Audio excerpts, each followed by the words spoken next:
देश भर में हर्षोल्लास के साथ मनाया जा रहा होली का त्योहार। राष्ट्रपति, उपराष्ट्रपति और प्रधानमंत्री नरेंद्र मोदी ने देशवासियों को दी होली की शुभकामनाएं।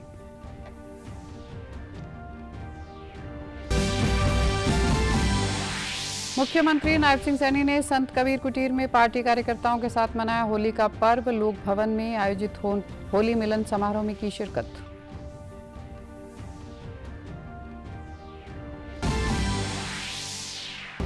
फिनलैंड के राष्ट्रपति 3 दिवसीय यात्रा पर आए भारत। नई दिल्ली में 5 से 7 मार्च तक आयोजित होने वाले रायसीना डायलॉग के 11वें एडिशन में लेंगे भाग।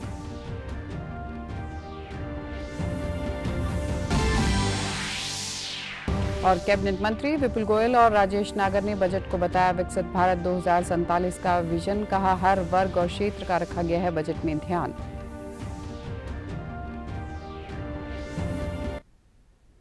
नमस्कार, मैं हूं आरजू। अब समाचार विस्तार से। राष्ट्रपति, उपराष्ट्रपति और प्रधानमंत्री नरेंद्र मोदी ने होली के पर्व पर सभी देशवासियों को शुभकामनाएं दी हैं। सोशल मीडिया पोस्ट में राष्ट्रपति द्रौपदी मुर्मू ने कहा कि रंगों का यह त्योहार लोगों के जीवन में प्रेम और आशा लाता है और एकता तथा भाईचारे को मजबूत करता है। यह त्योहार सभी के लिए खुशियां लाएगा और सभी नागरिकों को एक समृद्ध राष्ट्र के निर्माण की दिशा में मिलकर काम करने के लिए प्रेरित करेगा। उपराष्ट्रपति सीपी राधाकृष्णन ने कहा कि यह त्योहार बुराई पर अच्छाई की जीत और वसंत ऋतु के आगमन का प्रतीक है। यह त्योहार नवजीवन, आशा और भारत की सभ्यता की जीवंत भावना को दर्शाता है। उन्होंने कहा कि देश की समृद्ध परंपराओं में गहराई से निहित होली भाईचारे, आपसी सम्मान और साझा आनंद को दर्शाती है, जिसमें समाज का ताना बाना मजबूत होता है। उपराष्ट्रपति ने आशा व्यक्त करते हुए कहा कि होली के रंग हर दिल को खुशी और नई ऊर्जा भर दें। उन्होंने नागरिकों से समावेशी, शांतिपूर्ण तथा विकसित भारत के निर्माण की दिशा में मिलकर काम करने का आग्रह किया। प्रधानमंत्री नरेंद्र मोदी ने कहा कि होली का त्योहार पूरे वातावरण को नई ऊर्जा से भर देता है, जो इसकी सबसे बड़ी विशेषता है। मोदी ने कहा कि रंगों और आनंद का यह त्योहार सभी के जीवन को सुख, समृद्धि और सफलता लाए। उन्होंने यह भी कहा कि त्योहार के दौरान चारों दिखाई देने वाली खुशी के जीवंत रंग सभी को आनंद और उत्सव की भावना में सराबोर कर देते हैं। मुख्यमंत्री नायब सिंह सैनी ने चंडीगढ़ स्थित आवास संत कबीर कुटीर में होली मिलन समारोह आयोजित किया, जिसमें भाजपा कार्यकर्ता शामिल हुए। पूर्व विधानसभा अध्यक्ष ज्ञानचंद गुप्ता सहित पार्टी के अन्य नेता भी होली मिलन समारोह में पहुंचे। मुख्यमंत्री ने हरियाणा लोक भवन में आयोजित होली मिलन समारोह में भी शिरकत की और राज्यपाल प्रोफेसर असीम कुमार घोष ने रंगों के पर्व की हार्दिक बधाई व शुभकामनाएं दी। नायब सिंह सैनी ने सोशल मीडिया पोस्ट में लिखा कि प्रदेश के अपने परिवारजनों के साथ होली खेलकर उनके सुख, समृद्धि, उत्तम स्वास्थ्य और उज्जवल भविष्य की कामना की तथा आपसी प्रेम, सौहार्द और भाईचारे के संदेश को और प्रगाढ़ किया। ईश्वर से प्रार्थना है कि यह होली प्रत्येक जीवन में आनंद, सकारात्मकता और नई ऊर्जा के रंग भर दे और आपसी प्रेम, सद्भाव और भाईचारे को और सुदृढ़ बनाए।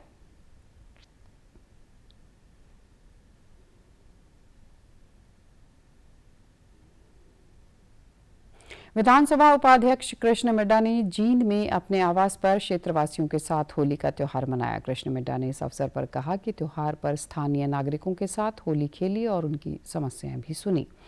विधानसभा अध्यक्ष ने 2 मार्च को पेश हुए बजट पर प्रतिक्रिया देते हुए कहा कि बजट में महिलाओं, किसानों और व्यापारी वर्ग के हितों का विशेष ध्यान रखा गया है। यह बजट प्रदेश के समग्र विकास को गति देने वाला है, जिससे हरियाणा को दीर्घकालिक लाभ मिलेगा। सरकार प्रदेश को विकास की नई ऊंचाइयों पर ले जाने के लिए प्रतिबद्ध है और जनता के सहयोग से हरियाणा निरंतर प्रगति के पथ पर आगे बढ़ता रहेगा। विधानसभा उपाध्यक्ष ने कहा कि प्रधानमंत्री नरेंद्र मोदी तथा प्रदेश के मुख्यमंत्री नायब सिंह सैनी के नेतृत्व में केंद्र व राज्य सरकार अंत्योदय की भावना के साथ कार्य कर रही है। सरकार का उद्देश्य अंतिम पंक्ति में खड़े गरीब और जरूरतमंद व्यक्ति तक कल्याणकारी योजनाओं का लाभ पहुंचाना है। पारदर्शिता, ईमानदारी और जवाबदेही के साथ विकास कार्यों को धरातल पर उतारा जा रहा है। देशवासियों को और जो तमाम हिंदुस्तानी जहां भी रहता है, जो भी भाईचारा को इस त्योहार को मानते हैं, उन सबको होली की बहुत बहुत हार्दिक शुभकामनाएं। और ये त्यौहार हमारे देश को दिन दुगनी रात चौगुनी तरक्की करे और मैं यही कहूँगा कि माँ भगवती सब पर अपनी कृपा बनाए रखे और ये भाईचारे का त्यौहार है, इसे प्यार से मनाए। मैं ऐसा सबसे निवेदन करता हूँ। लोगों से मिलना भी हो गया, उनसे होली की भी हो गई, मिठाई का भी आदान प्रदान हो गया, तो बड़ा अच्छा लगा।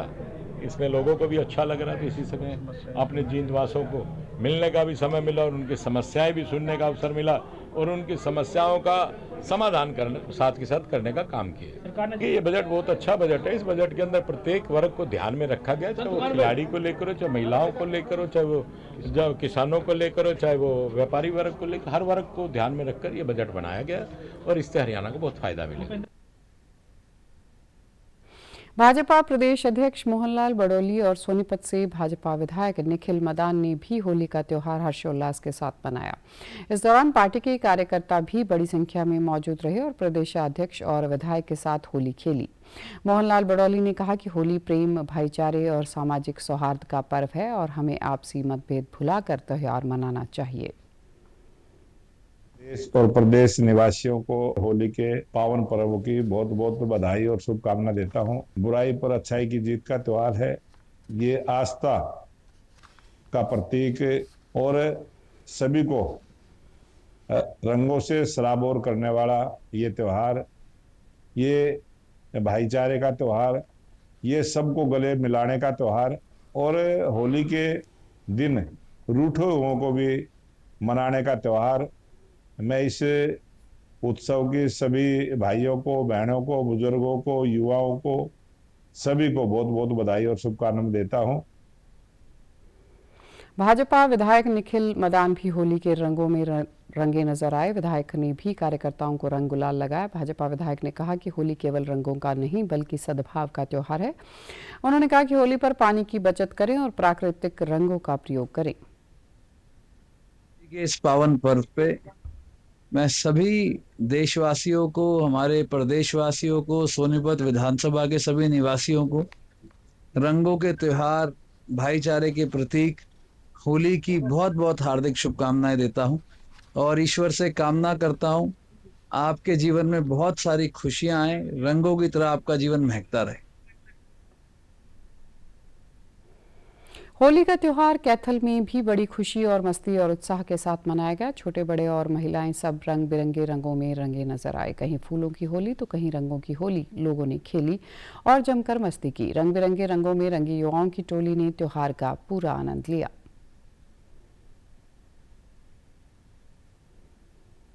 ये फाग आज खेला जा रहा है तो सभी बच्चे, बूढ़े, बुजुर्ग सभी फाग ये त्यौहार बना रहे हैं। तो इसमें विशेष ध्यान रखने की बात ये है कि केमिकल वाला रंग ना लगाएं और कम से कम पानी की बचत की जाए और गुलाल लगाकर, टीका तिलक करके या फूलों के से होली खेली जाए। और ये बहुत ही एक शुभ अवसर है। इसमें बच्चे और बूढ़े सब मिलकर फाग खेलते हैं। तो हमारा ये कहना है कि पानी की बचत करो, गुलेल टिक्का तिलक करके फाग खेलो। होली का पर्व आज सिरसा में भी बड़ी धूमधाम से मनाया गया। एक और जहां छोटे छोटे बच्चे रंगों के साथ मस्ती करते नजर आए तो वहीं युवाओं में भी होली का जोश देखने को मिला। रंग और गुलाल खरीदने के लिए बाजारों में काफी भीड़ नजर आई। लोगों ने कहा कि होली भाईचारे का पर्व है जिसे प्रेम और भाईचारे से मनाना चाहिए। माध्यम से मैं पूरे विश्व को होली की शुभकामनाएं, जो भी हमारे भाई बहन कहीं भी विश्व में बैठे हैं उनको होली की शुभकामनाएं देना चाहता हूँ। तो पहले तो होली की बहुत बहुत शुभकामनाएं। होली का त्योहार है, रंगों का त्योहार है, खुशियों का त्योहार है, एक दूसरों में खुशियां बांटने और खुशी में रहने का त्योहार है। हाँ जी, देखो होली का त्योहार सभी साईं परिवार के सदस्य व सभी शहर के अन्य लोग भी बड़ी धूमधाम से खुशी से मना रहे हैं और मनाना भी चाहिए। देखो साल में एक बार त्योहार आता है, सब लोग खुश हैं इसमें। फिनलैंड के राष्ट्रपति अलेक्जेंडर स्टब 3 दिवसीय भारत यात्रा पर आज सुबह नई दिल्ली पहुंचे। विदेश राज्य मंत्री कीर्तिवर्धन सिंह ने हवाई अड्डे पर उनका स्वागत किया और उन्हें गार्ड ऑफ ऑनर दिया गया। स्टब रायसीना संवाद 2026 में मुख्य अतिथि के रूप में शिरकत करेंगे और मुख्य वक्ता भी होंगे। नई दिल्ली पहुंचने पर स्टब ने सोशल मीडिया पोस्ट में कहा कि उनका यह दौरा व्यापार सहित दोनों देशों के संबंधों को और मजबूत करेगा। फिनलैंड के राष्ट्रपति का भारत में स्वागत करते हुए प्रधानमंत्री नरेंद्र मोदी ने कहा कि उनका यह दौरा भारत फिनलैंड संबंधों को नई ऊंचाइयों पर ले जाएगा। प्रधानमंत्री ने कहा कि वे कल राष्ट्रपति स्टब से होने वाली मुलाकात और रायसीना संवाद 2026 में उनके मुख्य भाषण का बेसब्री से इंतजार कर रहे हैं। कैबिनेट मंत्री विपुल गोयल ने प्रदेश के बजट को विकसित भारत 2047 का विजन बताया। उन्होंने कहा कि बजट में किसान, युवा, महिला सहित हर वर्ग का ध्यान रखा गया है। विपुल गोयल ने यह बात फरीदाबाद में पत्रकार वार्ता में कही। उन्होंने कहा कि फरीदाबाद की कनेक्टिविटी को बेहतर करने के लिए 2 एलिवेटेड रोड और 9 फ्लाईओवर बनाए जाएंगे। फरीदाबाद में एक और IMT प्रस्तावित है जो जेवर एयरपोर्ट को जाने वाले ग्रीन हाईवे के आसपास बनाई जाएगी। तो फरीदाबाद, पुराने फरीदाबाद, NIT फरीदाबाद को जोड़ने के लिए भी 1500 करोड़ रुपए की योजना, एक ग्रीन कॉरिडोर बनाने का काम, वो भी हरियाणा की सरकार ने इस बजट के अंदर प्रोविजन किया है कि इसके अंदर एक नई IMT, जो मैंने पहले ही बताया, वो फरीदाबाद को मिलने का काम इस बजट के अंदर होगा। हमारे हॉस्पिटल्स को भी अपग्रेड करने का काम इस बजट के अंदर किया गया है। लेकिन अब जेवर का एयरपोर्ट पास है, तो इसलिए नया ग्लोबल, जो हमारी ग्लोबली एक कॉलोनी की तरह इसको न्यू, जो हमारा ग्लोबल से ये ग्रेटर फरीदाबाद है, उसको डेवलप किया जाएगा। उसके अंदर साइबर हब जैसी सुविधाएं, उसके अंदर मिक्स लैंड यूज जैसी सुविधाएं, उसके अंदर नई नई आइकॉनिक बिल्डिंग बन सके, इस तरीके का प्रोविजन हरियाणा की सरकार इसके अंदर करने जा रही है।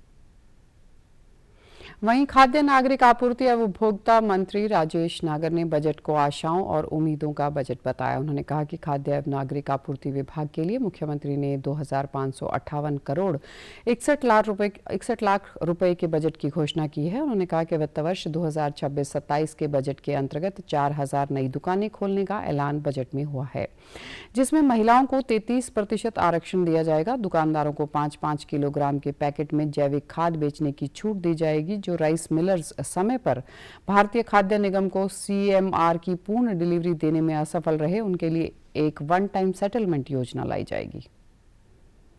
मुख्यमंत्री जी ने कल घोषणा की थी कि 4000 नए डिपो राशन के दिए जाएंगे, जो पहले 2018 के बाद नहीं दिए गए थे।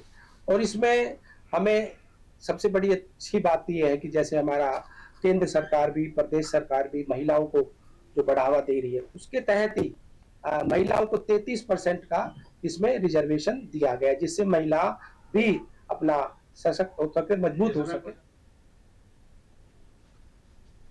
नायब सिंह सैनी सरकार ने बजट में महिलाओं पर भी विशेष ध्यान दिया है। प्रदेश में 3 लाख लखपति दीदी बनाने का लक्ष्य रखा गया है। गुरुग्राम में महिलाओं के कौशल विकास के लिए नारी मंडपम की स्थापना की जाएगी। केंद्र सरकार द्वारा शुरू की गई भारत टैक्सी की तर्ज पर पिंक कैब की शुरुआत की जाएगी, जिसमें महिलाओं को प्रशिक्षण के अलावा वाहन खरीद के लिए 10 लाख रुपए का ऋण उपलब्ध करवाया जाएगा। महिलाओं को 1% रोड टैक्स में भी छूट प्रदान की जाएगी। प्रदेश में 7 महिला थाने व 4 साइबर थाने और खोले जाएंगे। महिलाओं में गर्भाशय के कैंसर की रोकथाम के लिए 3 लाख बेटियों को HPV वैक्सीन लगाई जाएगी। पर्यटन को बढ़ावा देने के लिए पिंजौर में आधुनिक फिल्म सिटी और पिंजौर, मानेसर और खरखोदा में वेडिंग सिटी विकसित की जाएगी, जिनमें अंतर्राष्ट्रीय स्तर की सुविधा उपलब्ध होगी।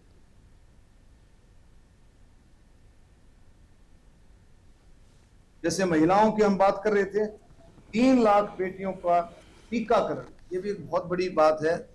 जो सर्विक्स का जो कैंसर है, ये बहुत बड़ी बीमारी है, वर्ल्ड वाइड जो है काफी फैलती है, तो उसके टीकाकरण की रोकथाम के लिए जो आपका वैक्सीन जो है, HVP वैक्सीन इसको बोलते हैं, 3 लाख बेटियों का टीकाकरण जो है वैक्सीन के माध्यम से कराने का लक्ष्य जो है ये रखा गया है। और wedding destination 3 wedding destination points बनाए हैं पंचकुला में, इसमें पिंजौर, आपका मानेसर और खरखोदा। यानी कि जो लोगों का एक चलन हो गया था कि भी बाहर जाकर के शादियां करें, उसी लेवल का इंटरनेशनल लेवल के 3 हरियाणा में वेडिंग डेस्टिनेशन बनेंगे। तो आप देखेंगे उसमें पूरी इंटरनेशनल लेवल की सुविधाएं हैं। कैबिनेट मंत्री ने आगे कहा कि पर्यावरण संरक्षण को लेकर बजट में विशेष प्रावधान किए गए हैं। सरकार हरियाणा क्लीन एयर प्रोजेक्ट शुरू करने जा रही है, जिसके लिए 2716 करोड़ रुपए की सहयोग राशि विश्व बैंक ने स्वीकृत की है। कैबिनेट मंत्री डॉक्टर अरविंद शर्मा ने रोहतक स्थित भारतीय जनता पार्टी के कार्यालय मंगल कमल में ये जानकारी दी। उन्होंने कहा कि नागरिकों को स्वच्छ पेयजल उपलब्ध करवाने के लिए वाटर सिक्योर योजना के लिए 5715 करोड़ रुपए आवंटित किए हैं।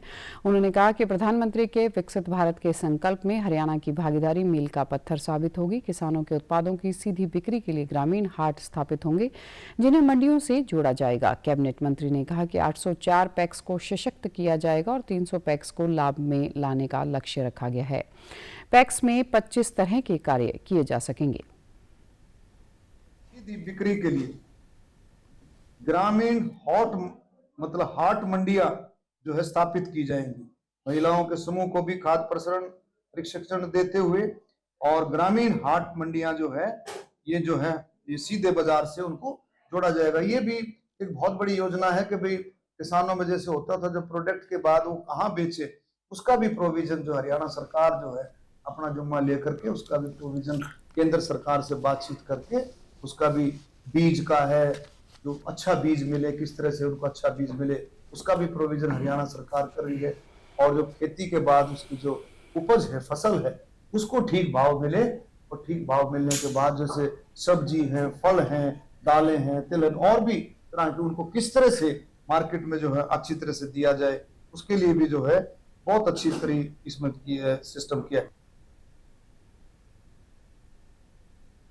पूर्व शिक्षा मंत्री कंवरपाल गुर्जर ने कहा कि मुख्यमंत्री नायब सिंह सैनी ने किसानों, विधायकों, अधिकारियों और उद्यमियों व व्यापारियों से राय लेकर बजट बनाया है, जो हर वर्ग के लिए कल्याणकारी है।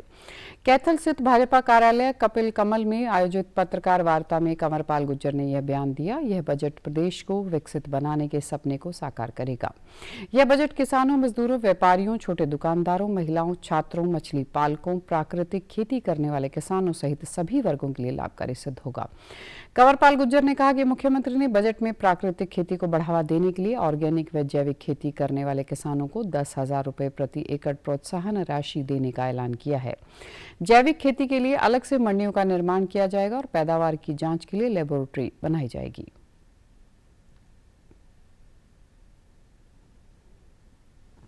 जो प्राकृतिक खेती है उसमें भी हमने अगले 5 साल में जो भी व्यक्ति प्राकृतिक खेती कराएगा, हम 10,000 रुपए उसको प्रति एकड़ उसको देने का काम करेंगे, ताकि प्राकृतिक खेती लोकप्रिय हो। और दूसरी बात है, आज की मैं समझता हूँ सबसे बड़ी जरूरत है, क्योंकि रसायनों ने जमीन को बंजर बनाने का काम किया और जमीन आहिस्ता आहिस्ता उसका उत्पादन घटता जा रहा, तो ताकि उसको प्रोत्साहित किया जाए। जैविक खाद का उपयोग करेंगे, उसमें भी हमने 80% सब्सिडी देने का भी काम किया।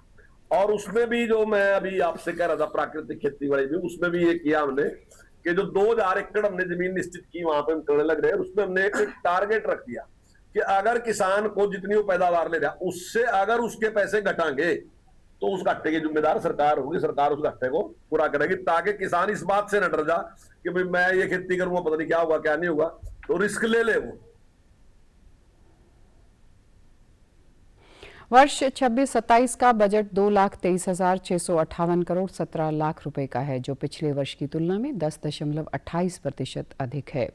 बजट को भाजपा सरकार के पूर्व मंत्री जनता के हित में बता रहे हैं। पूर्व विकास एवं पंचायत मंत्री देवेंद्र सिंह बबली ने फतेहाबाद में पत्रकार वार्ता में कहा कि बजट प्रदेश के भविष्य को दिशा देने वाला है। बजट सरकार की सुशासन, पारदर्शिता और जन कल्याण के प्रति प्रतिबद्धता को दर्शाता है और शिक्षा, स्वास्थ्य, रोजगार, कृषि, आधारभूत संरचना और डिजिटल सशक्तिकरण के लिए महत्वपूर्ण होगा। बबली ने कहा कि बजट में युवाओं को रोजगार योग्य बनाने और किसानों को आर्थिक रूप से मजबूत बनाने में अहम भूमिका निभाएगा। दीनदयाल उपाध्याय योजना के तहत 20,000 ग्रामीण युवाओं को कौशल प्रशिक्षण दिया जाएगा और हरियाणा पुलिस भर्ती में अग्निवीरों के लिए 20% आरक्षण का प्रावधान होगा।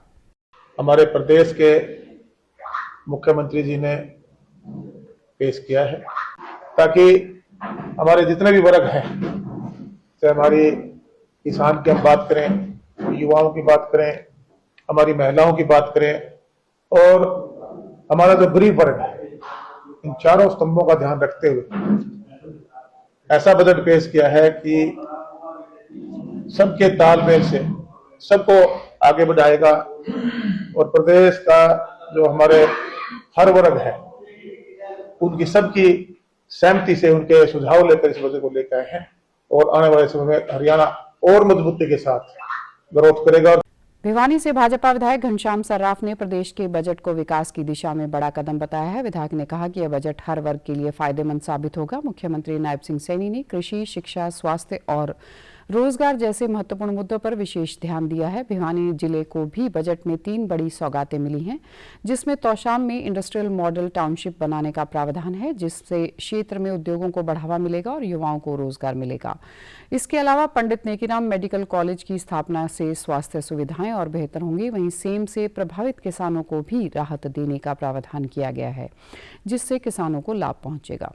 मैं ये मानता हूँ कि बजट का जो सिस्टम है वो सबके लिए एक लुभावना बजट है और सबको काम देने का जो योजनाएं सरकार ने पहले से शुरू कर रखी है उनको आगे बढ़ाने का इस प्रकार का निर्णय माननीय मुख्यमंत्री नायब सैनी जी ने किया है। मुख्यमंत्री जी ने प्रत्येक वर्ग को इसमें टच किया है और किसानों के लिए विशेष बजट ये हो इसके लिए प्रयास किया है और सभी प्रकार से IIM और IIT बढ़ाने का उन्होंने हमें पूरे हरियाणा प्रदेश में दावा किया है, जिससे हमारे बच्चे आगे बढ़कर होशियार निकले और एक जो हमारी वर्षों से लंबित मांग थी वो भी पूरी।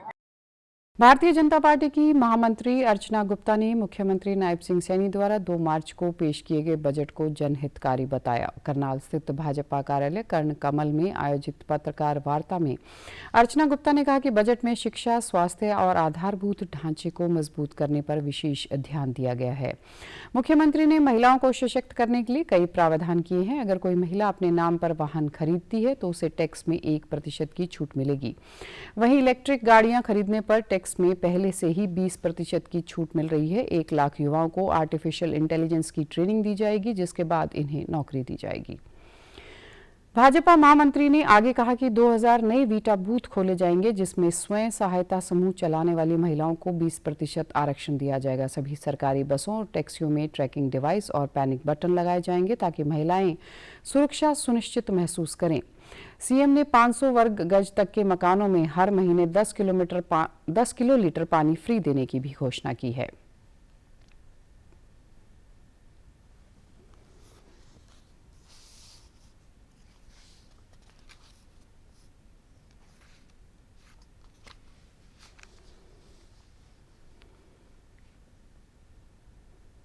और फिर 10 लाख रुपए तक का, जैसे उसने अपनी टैक्सी खरीदनी है तो उसको 10 लाख रुपए तक का बिना ऋण के, ब्याज मुफ्त बिना ऋण के उनको लोन जो है वो उपलब्ध कराया जाएगा। और अगर महिलाओं के नाम पर गाड़ी होगी तो उसमें 1% जो है करों में छूट दी जाएगी। और 7 जो हमारी तहसील है, जैसे समालखा है, महम है, वहाँ पर जैसे अभी हमारे मेरे ख्याल से 33 महिला थाने चल रहे हैं। इन 7 जगहों पर हमारे और ज़्यादा महिला थाने हो जाएंगे ताकि हमारी महिलाएं जो हैं वो और सुरक्षित रहें। युवाओं के लिए जो अग्निवीर हैं, आज तक जिनके लिए कांग्रेस बार बार शोर मचाती रही, तो 20% हमारे पुलिस में अग्निवीरों के लिए आरक्षण रहेगा। बजट में लाडो लक्ष्मी योजना का दायरा बढ़ाकर 1,80,000 रुपए करने से महिलाएं बेहद खुश हैं। वहीं महिलाओं के नाम पर वाहन खरीदने पर 1% की छूट देने की घोषणा भी बजट में की। मुख्यमंत्री ने बजट में विद्यार्थियों की सुविधा के लिए 1000 नई बसों की खरीद की घोषणा की है। महिला यात्रियों व छात्राओं के लिए बसों की संख्या 273 से बढ़ाकर 500 की जाएगी। अंबाला में मिल्क प्लांट लगाने और नारायणगढ़ में ITI बनाने की घोषणा से भी लोग काफी खुश नजर आ रहे हैं। बजट में किसानों के लिए भी कई प्रावधान किए गए हैं, जिससे किसानों में बेहद खुशी है।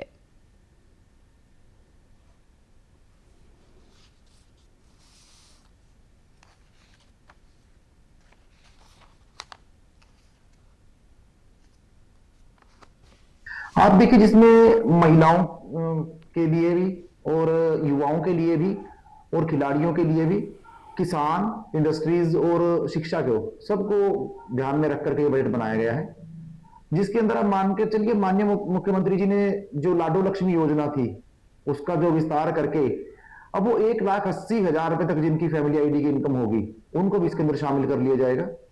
ये एक बहुत बड़ी बात है। और महिलाओं की अगर बात करते हैं तो महिलाओं के लिए माननीय मुख्यमंत्री जी ने बजट के अंदर दिया है कि जो भी वाहन महिलाओं के नाम से खरीदा जाएगा उसके अंदर 1% की छूट मिलेगी। ये बहुत बड़ी बात है। महिलाओं का सम्मान के लिए माननीय मुख्यमंत्री जी ने कदम उठाए हैं। किसानों के लिए भी जैसे कपास की आप लगाइए, उसके लिए भी इसके अंदर योजनाएं बनाई गई हैं। और जो ये है अपना हरियाणा पुलिस की जो भर्ती होगी अब, इसमें अग्निवीरों को भी इसका आरक्षण बढ़ा दिया गया है, मतलब 20% के करीब इसको कर दिया गया है।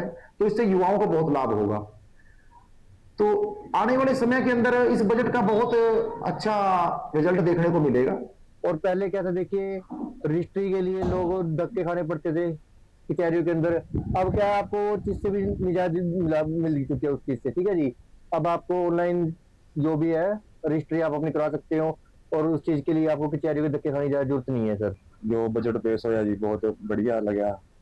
महिलाओं वास्ते भी मुख्यमंत्री साहब ने बहुत अच्छे काम करे हैं जी। नीचे राज्य सरकार में भी, सेंटर सरकार में भी बहुत अच्छे काम हो रहे हैं जी। जितने भी काम करे हमारे मुख्यमंत्री बहुत बढ़िया काम कर रहे हैं जी। सब खुश हैं, सब बढ़िया है जी। बहुत बढ़िया बजट पेश किया हमारे मुख्यमंत्री जी। लाडू लक्ष्मी योजना को उस पर बढ़ाकर 1,80,000 किया गया। और कुछ ट्रेनिंग सेंटर है जैसे बीओ बच्चाओं के लिए जिनको एडमिशन कराएंगे उनको 2,000 भत्ता भी दिया जाएगा। साथ साथ नारायणगढ़ में हमारे ITI का बहुत बड़ा प्लान लगाया जाएगा। और भी व्यापारियों को, छोटे व्यापारियों को देखते हुए जैसे कि बड़े अच्छे बजट पेश किया गया, जिससे आने वाले टाइम में हरियाणा बहुत ज्यादा तरक्की करेगा। हमारे हरियाणा के लिए बहुत अच्छी तरक्की होगी इस बजट से, और खासकर महिलाओं के लिए, बुजुर्गों के लिए, बच्चों के लिए, जिसमें सबका ध्यान रखा गया जी। महिलाओं का, किसानों का, व्यापारियों का बढ़िया काम है जी। आगे तरक्की होगी देश की। झज्जर में प्रधानमंत्री दिव्यांश व्ययश्री केंद्र खुल गया है। केंद्र जिला रेड क्रॉस भवन परिसर में खोला गया है, जिसका उद्घाटन उपायुक्त स्वप्निल रविंद्र पाटिल ने किया।